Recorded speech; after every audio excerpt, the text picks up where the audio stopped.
Hi everybody, Brian Evans coming at you with another great video lesson, okay? First of all, before I get really deep into this message, I want to tell you that if you're not a real estate investor coach insider and you want to get some more news, business tips, real estate investing how-to tips on a regular basis, then all you need to do is go to realestateinvestorcoach.com, enter your first name and email address to sign up to become an insider. Once you become an insider, I'll also give you a free CDN report called Foreclosure Crisis into Cash Fortunes. This CDN report is a $19.95 value, which I'm giving away for free, in addition to becoming an insider to my blog site.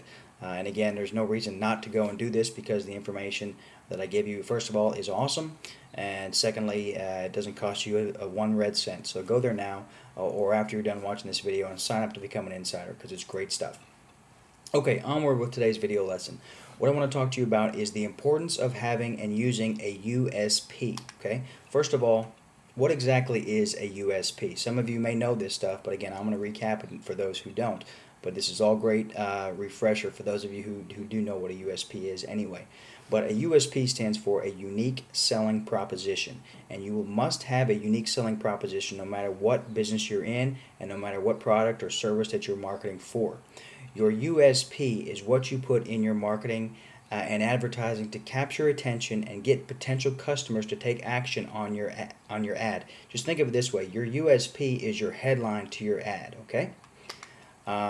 Some examples that I want to share with you, some USP examples for buying and selling properties both, are the following: stop foreclosure, avoid foreclosure, we buy houses, I buy houses, cash for houses, we take over house payments, seller financing available, flexible seller, lease to own, rent to own, easy terms, no money needed, no banks needed, owner will help, no bank qualifying, no credit needed, will accept anything on trade, work for equity, handyman special, seller financing, immediate occupancy, I buy in 7 days, we buy ugly houses fast, we buy ugly houses. Okay, there are infinite numbers of USPs that you can use in your real estate investing business to buy and sell properties. I wanted to give you a list of them here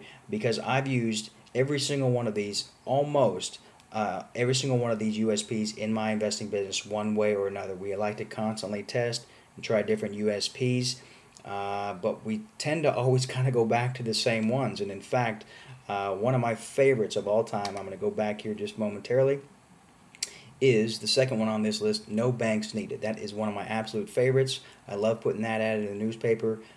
We get a pretty strong response in calls for people that we want to lease option properties to and things like that. So no banks needed is one that we use. I'm going to go back again. Let me see what else I got here.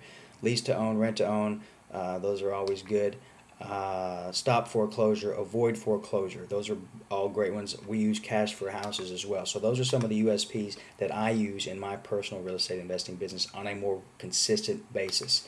Another one that's a really good one is handyman special and work for equity. If you ever want to sell a property or lease option a property that has repairs, then you definitely want to use those USPs. Work for equity, handyman special. Okay. What your USP must do, okay? Your USP really must do two primary things. Number one, it has to get attention. Your USP must be a strong, benefit-driven headline that's going to capture the attention of the readers who are looking in the newspaper or the yellow pages or driving by and seeing a street sign or something like that. It's got to first capture their attention. It has to stand out, okay? And the second thing that it must do is it has to get interest from the person. Your USP, it should portray to the reader what's in it for them.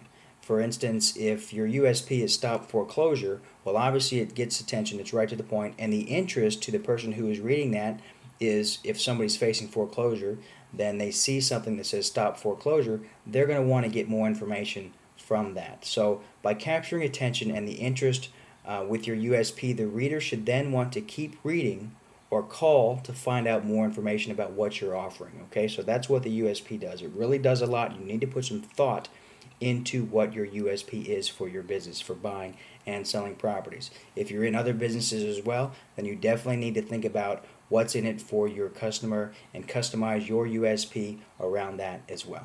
So always think about how you can capture attention very quickly in a few words and get their interest and want the person to take action based on what your USP is. Okay? Some places where to use your USP, obviously newspaper ads, business cards, street signs, yard signs, postcards, free reports, website, yellow pages, car signs, house flyers, basically anywhere that you want to get attention and spark interest and advertise and promote action for customers to do something is where you want to use your USP. Your USP really should become a part of your brand and your in your personal business material that you use on a regular basis. Obviously, if you're going to a bank and you're meeting with a banker or a private lender or something like that, then you're probably not going to give him your business card that says, "We buy houses cash, call this number," which takes them to a 24-hour recorded mailbox. What you're going to want to do is separate it when it's deemed necessary, and have a separate business card that has your professional information on it that you hand that out to, for professional purposes.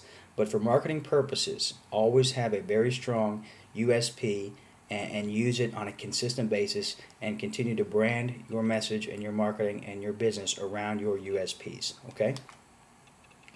Another thing that you want to do, which is smart, is to always try to test your USPs whenever possible. So that way you can see which USPs are pulling better than others.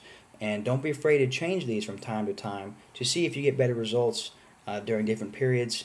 Obviously, if your goal is to buy foreclosure properties, then you're going to use a USP probably that says "Stop foreclosure, avoid foreclosure." If your goal is to just buy properties, maybe through subject to or seller financing or something like that, then your USP might be "We take over house payments." So you can customize your USP to the person who's reading these ads, and that will help weed out some of the suspects from the prospects as well. However, with your USPs, if one's working well and it's bringing you leads, then if it ain't broke, don't fix it, okay? Lastly here, I'm going to try to keep this video a little bit shorter, but your USP will do the work for you if you let it.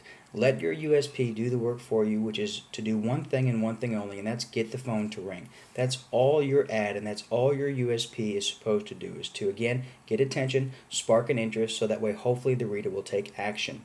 Okay, your USP is not supposed to sell your houses. Your USP is not supposed to get contracts and things like that. All your USP and all your ad does is one thing and one thing only, and that's to get the phone to ring or get people to go to your website and take action. Okay? It's ultimately up to you, however, don't forget that you are the one who's ultimately responsible to turn those leads and phone calls into deals. So just don't get confused about how you use your marketing material and how you have your USP and how you incorporate that. Again, the USP in your ad, this is so important, is to do one thing only, and that's get the phone to ring. And if it's done that, then the USP has done the work for you. It's then up to you to convert those suspects into prospects and get rid of the crap and start focusing on the deals and go make a bunch of money. Okay? I hope you thought that this video was enjoyable and a little bit educational and beneficial to your business.